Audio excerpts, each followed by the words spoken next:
Pueden ver la pantalla, ¿verdad? Sí, sí se puede ver. Buenos días con todos. Esta es una capacitación sobre Comité de Seguridad y Salud en el Trabajo. Mi nombre es Wander Montoya, abogado especialista en Derecho Laboral. El sistema de gestión de seguridad y salud en el trabajo es muy amplio, pero acá les vamos a dar o les voy a dar pautas generales para que luego poco a poco vayamos profundizando. En términos sencillos, derecho son las normas que regulan la convivencia en una comunidad o en una sociedad.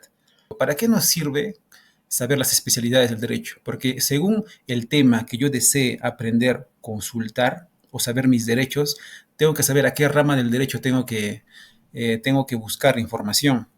Ahora, cada rama del derecho, así como hay una constitución, hay un código civil, hay un código penal, hay normativa laboral, administrativa y muchas más. Ahora, yo ya sé cuáles son mis derechos, pero ¿cómo los voy a ejercitar? Por ejemplo, tengo el derecho al trabajo, pero ¿cómo lo ejercito? Tengo un derecho a un ambiente seguro, que es el tema de hoy, pero ¿cómo lo ejercito? Entonces, para eso es necesario también conocer el derecho procesal. No, acá nos dicen el qué y acá nos dice el procedimiento de cómo lo vamos a realizar. Por eso es importante conocer cada normativa. Ahora, el tema de nosotros, que es seguridad y salud en el trabajo, ¿dónde lo ubicamos? Es laboral administrativo.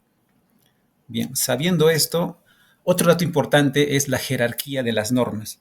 ¿Por qué? Sabemos que la Constitución está por encima de todas las normas. Como ahí solamente hay normas generales, simplemente, por ejemplo, se dice, se tiene el derecho al trabajo. Entonces, como no especifica la Constitución de en qué consiste este derecho, la ley entra a tallar ahí para regular en específico de qué trata el derecho del trabajo. Y el reglamento nos dice cómo vamos a aplicar esa ley. Ahora, ¿por qué está en ese orden? Si una ley va en contra de la Constitución, se dice que esa ley es inconstitucional. De la misma forma, si un reglamento va en contra de la ley, estaríamos diciendo que ese reglamento es ilegal. Entonces, estaría yendo en contra de la ley y así sucesivamente. Para eso sirve conocer esto, porque más adelante vamos a ver de que incluso el reglamento de seguridad y salud en el trabajo dice cosas distintas a la ley. La ley de seguridad dice una cosa, el reglamento dice algo distinto. ¿A quién hacemos caso? Por orden de jerarquía, a la ley. ¿Dónde estamos ubicados nosotros? Aquí, en la microempresa. Antes era por el número de trabajadores. Ahora ya no importa el número de trabajadores. Simplemente cómo sé si estoy laborando en una microempresa, pequeña empresa, mediana empresa o gran empresa. Primero, la empresa sabe según su nivel de ventas que tenga al año, y el trabajador lo puede saber en una consulta REMIPE, así se llama. ¿Para qué sirve saber esto? Porque la microempresa tiene una normativa especial, el marco legal.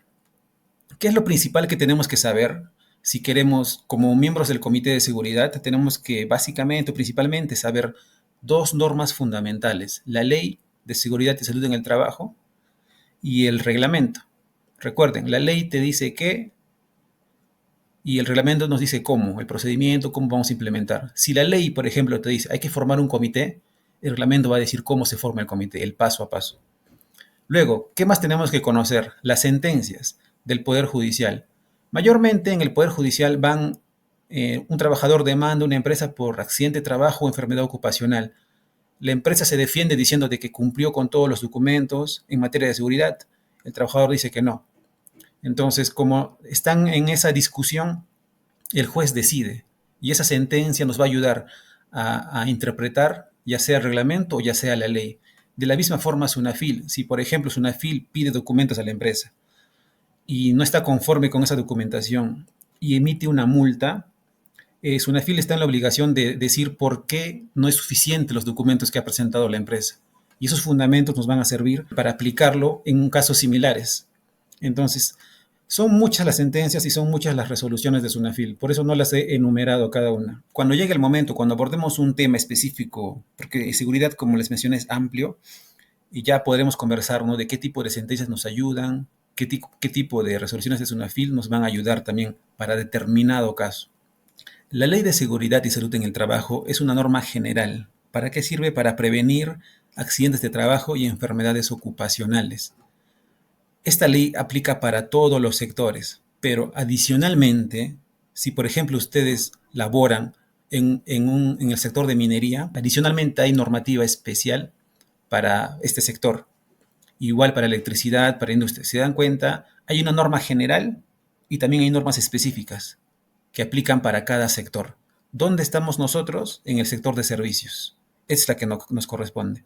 Es decir, aparte de conocer la ley, también hay normativa de salud que tenemos que conocer para dar cumplimiento.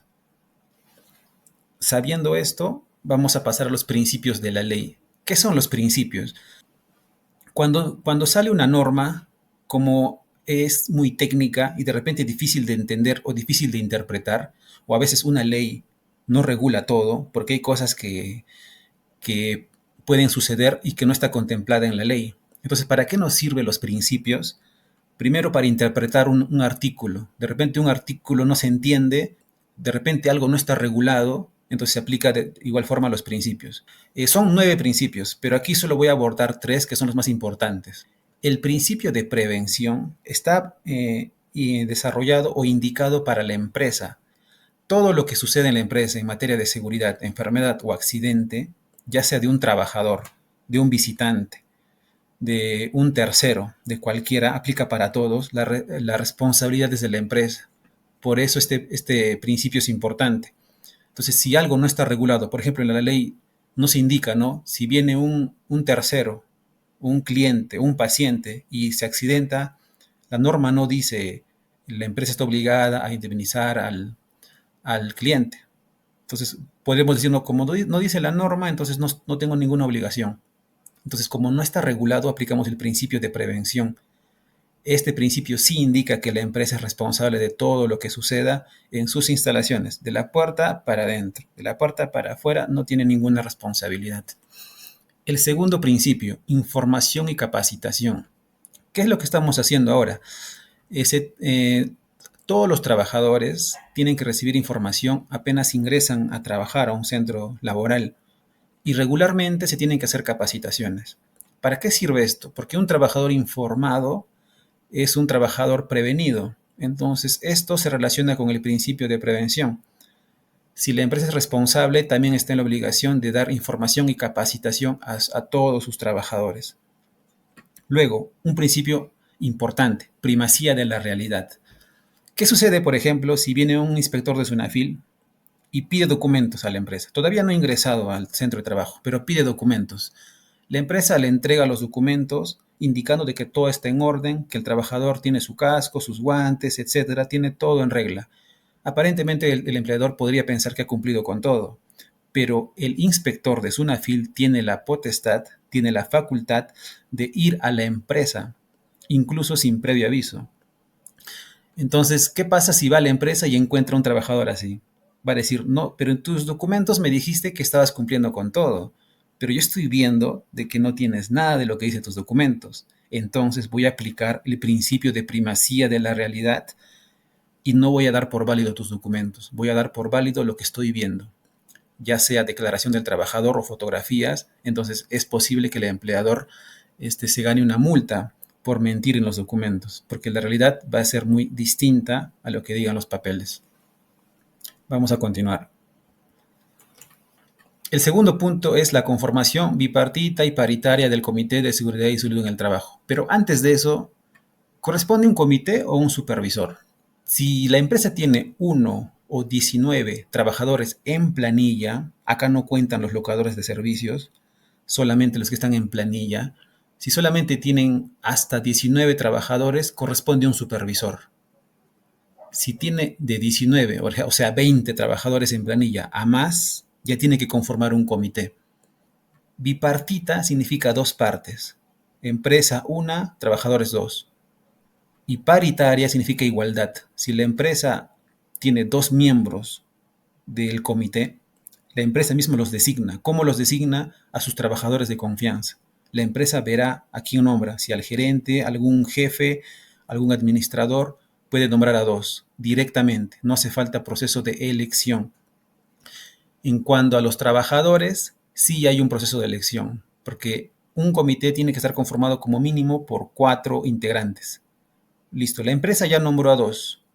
Falta las elecciones, entonces la empresa hace la convocatoria, los trabajadores que deseen formar parte del comité envían su postulación, se hacen las elecciones y el que tenga mayoría en un voto, pues gana. Los dos primeros puestos ganan las elecciones para ser miembros del comité. Entonces ya estaría conformado el miembro del comité por 4 miembros. Ahora, el plazo o el tiempo de vigencia que tiene este comité es de mínimo 1 año y de máximo 2 años.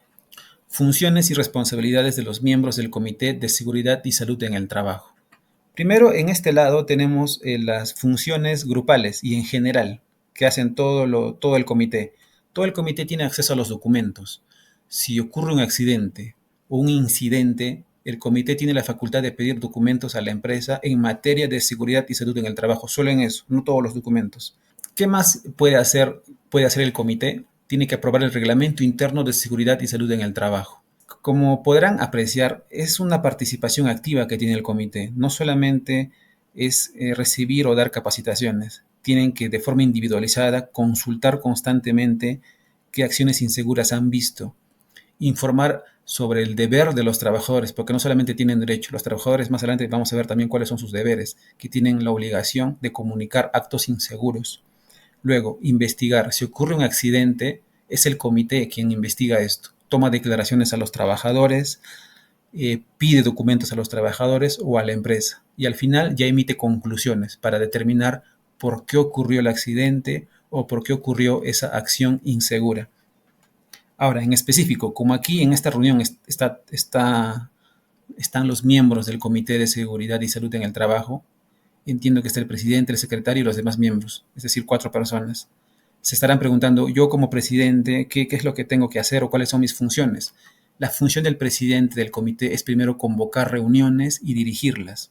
Es decir, si el presidente ve por conveniente, de repente, en un área o en una sede están habiendo demasiados actos inseguros o ha ocurrido un accidente, puede convocar a una reunión de emergencia para tratar ese tema, a qué se debe estos accidentes, estos incidentes.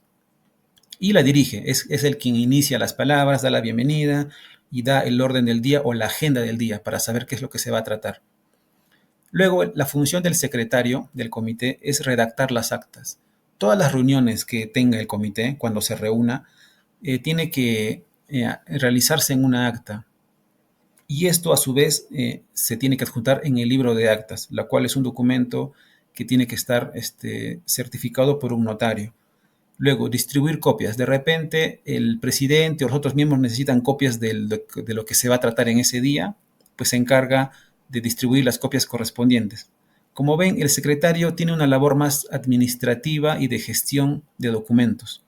También se encarga el secretario de citar a los miembros. Si ya el presidente ha decidido convocarlos, pues el secretario se encarga de hacer las citaciones.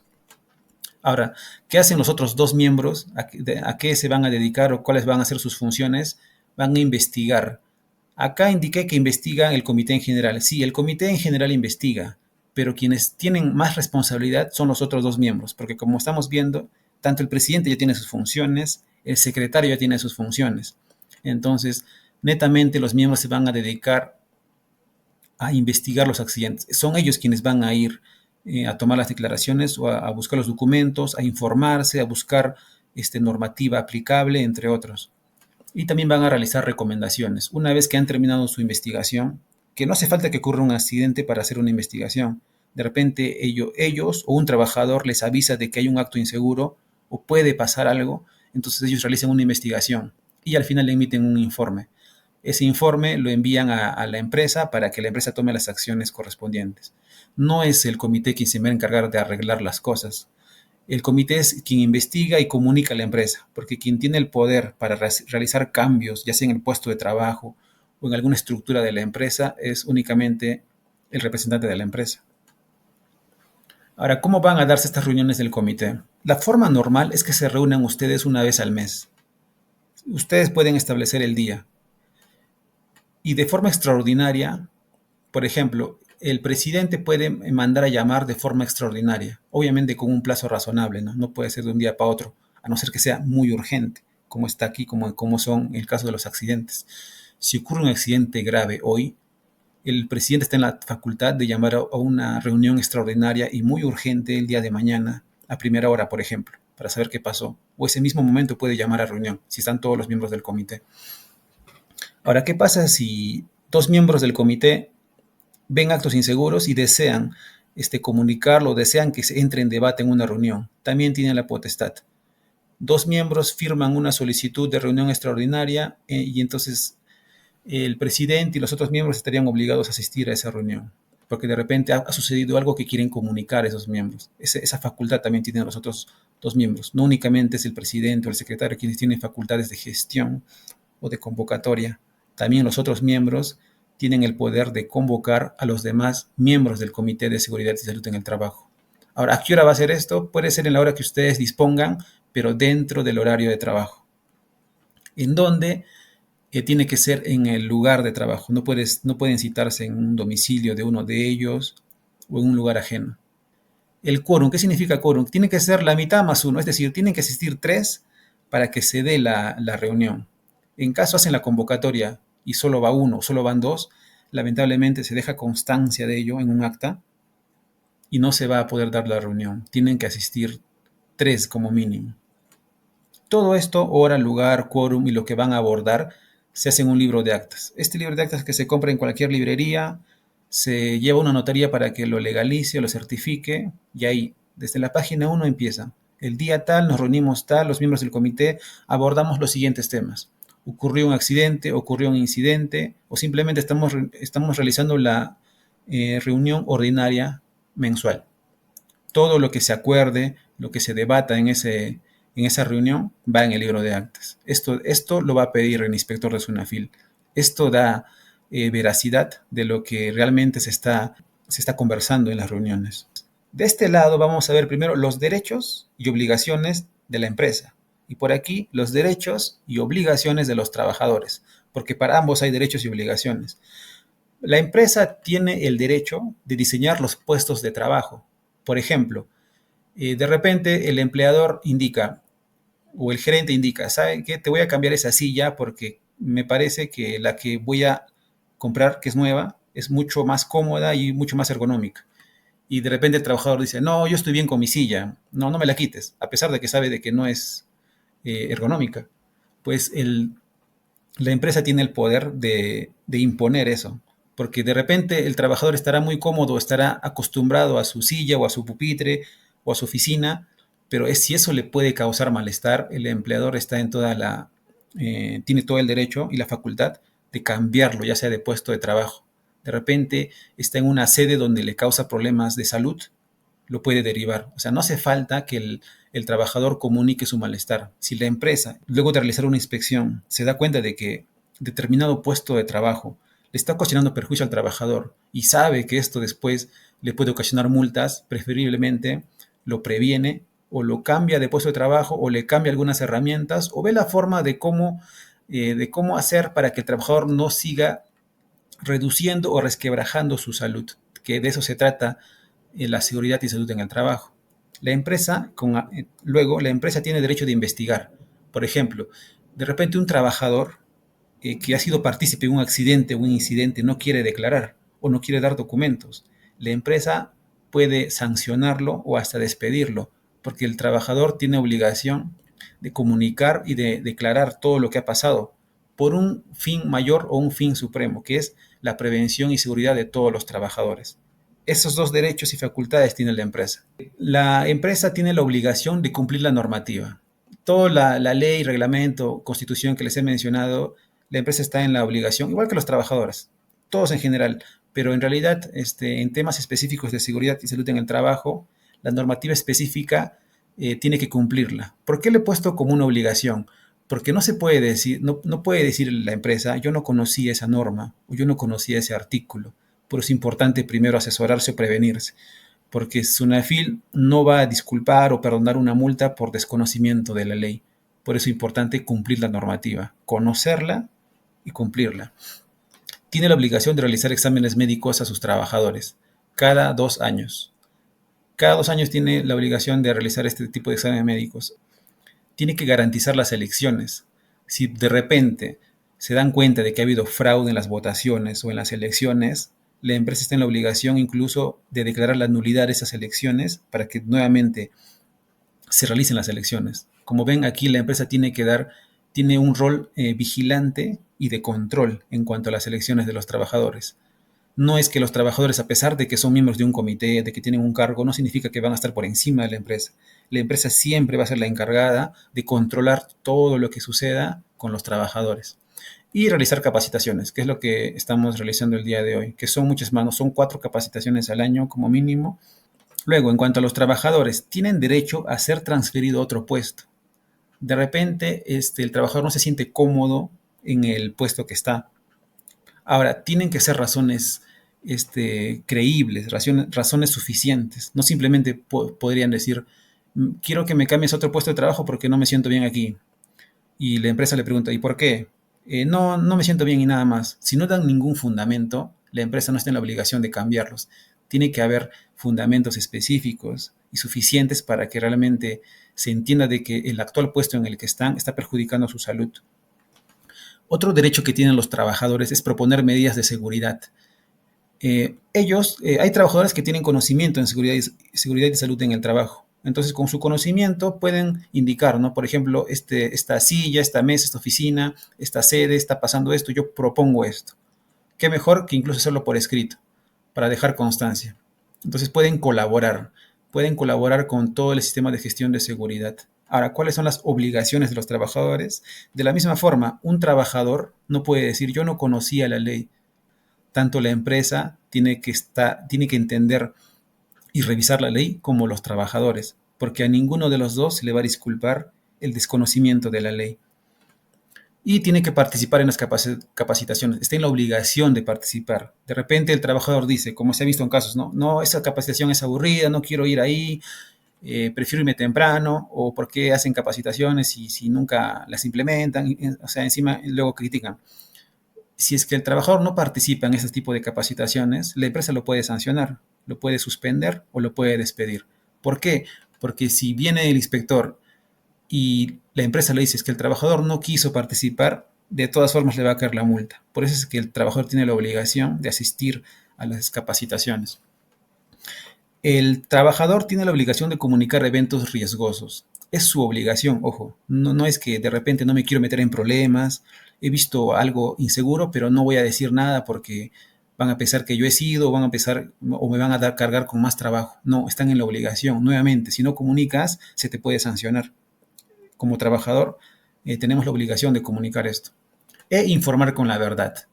De repente ha ocurrido un accidente o un incidente y sí ha sido culpa nuestra. Yo por desconocimiento o por descuido ocasioné un accidente o un incidente, una caída tal vez. Y yo por tratar de librarme, como de repente digo, no, aquí no hay cámaras, nadie sabe lo que pasó, voy a mentir. Si la empresa se da cuenta de que has faltado a la verdad, nuevamente te va a sancionar. Eso ya va a depender del interrogatorio o las pruebas que tenga la empresa. Si descubre eso, te van a despedir. Por eso mejor evitarse problemas y hablar con la verdad. Porque si sabemos la verdad, vamos a poder evitar accidentes o incidentes futuros para que no le pase a más trabajadores. Continuamos. Identificación de peligros, evaluación de riesgos y medidas preventivas. Acá hay que diferenciar bien qué es peligro y qué es riesgo. El peligro es la fuente o situación que puede causar daño. Puede causar daño, como un piso resbaloso. Aún no ha pasado nada, pero puede pasar. ¿Qué es lo que puede pasar? Una caída. Ese es el riesgo. El riesgo son consecuencias. De la misma forma, unas gradas sin baranda de un segundo o tercer piso puede ocasionar caídas. ¿Esto cómo se va a saber en específico? Cuando se haga una revisión exhaustiva de los peligros y los riesgos. El comité, una vez conformado, desde la puerta de la empresa, empieza a observar y tomar nota. Si la puerta está bien, dónde están la palanca, dónde están las tomas de corriente, las sillas, las mesas, las oficinas, punto por punto y espacio por espacio va revisando cuál es el peligro y cuál es el riesgo. Si hay extintores o no, si el piso está mojado o no. Eso ya se va a ver detalladamente cuando hagan esa inspección ustedes mismos. Ahora, en cuanto a medidas preventivas, este es el orden en el que se tiene que afrontar un peligro. El primer orden, primero, hay que eliminar el peligro. Vamos a poner de ejemplo el piso resbaloso. Yo no puedo, por ejemplo, no puedo quitar el piso o no puedo quitar el agua. es necesario. Si no se puede eliminar, paso a la sustitución. De repente ya como de repente veo que a cada rato después de hacer limpieza se para cayendo la gente, entonces de repente ya no hago, ya no trapeo, o si no, solamente hago con una escoba o una limpieza en seco. Pero luego tal vez me puedan decir, pero eso no es una limpieza adecuada, ¿no? Hace falta una limpieza exhaustiva, y más aún en un centro de salud. Entonces ya, como no se puede hacer una sustitución de eso, se aplica controles de ingeniería, que son cambios estructurales en la propia empresa. Esto mayormente genera mucho gasto para la empresa y a veces no es necesario, porque se tendría que poner otras estructuras, cambiar de piso. Como su centro de trabajo no es tan riesgoso como lo sería una minería, entonces tiene más facilidades, y no es tan complicado poder tener condiciones seguras. No hace falta que eliminen todo ni sustituyan todo. Con controles de ingeniería o controles administrativos ya podrían estar cumpliendo para que no suceda ningún tipo de peligro ni riesgo. Al principio mencioné que somos microempresa. Lo mencioné porque según esta resolución, en el anexo 2 han aprobado Sistema Simplificado de Registro de Gestión de Seguridad. La microempresa únicamente tiene que cumplir con esos 3 documentos. Según el tamaño de la empresa, te dan más requisitos en cuanto a documentos. Entonces, como somos microempresa, tenemos que tener un registro de accidentes de trabajo, que es un documento simple, simplemente detallas el nombre del trabajador, la fecha que se accidentó, o enfermedades ocupacionales. De repente el trabajador comunica su malestar, o trae documentos médicos, lo registras, ya tienes ahí tu documento. O incidentes peligrosos. Aquí no ha ocurrido nada, pero ustedes se han dado cuenta de que podría pasar algo. Lo investigan, recomiendan los cambios y lo guardan en sus archivos. Otro registro que tienen que tener es en cuanto a los exámenes médico-ocupacionales, que son cada 2 años. Y como último registro, las inspecciones internas de seguridad y salud en el trabajo. Lo que ustedes van a inspeccionar, las investigaciones que van a hacer, las declaraciones, las fotos, las evidencias que tengan, lo tienen que registrar en un archivador. Esto no hace falta que esté notariado como el libro de actas. Este es un archivador interno, solo de ustedes. Ahora, en cuanto a los documentos referidos a enfermedades ocupacionales, la norma indica de que pueden guardarlo por 20 años o tienen que guardarlo por 20 años. En cuanto a documentos referidos a accidentes de trabajo, están en la obligación de guardarlo por 10 años.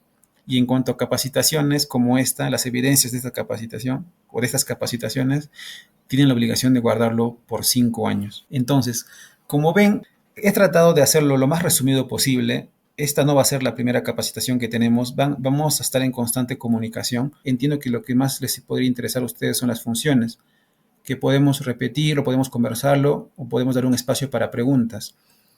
Pero poco a poco se va a aprender esto. Lo principal, lo que tendrían que llevarse de toda esta capacitación es primero prevenir. El comité va a prevenir cómo, haciendo una inspección de todas las áreas y comunicar a la empresa. Cada mes hace un informe de lo que ha investigado, de lo que ha encontrado respecto de cada sede o de cada puesto de trabajo.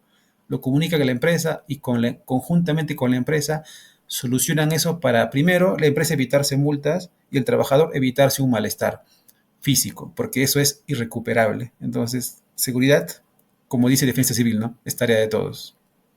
Muchas gracias.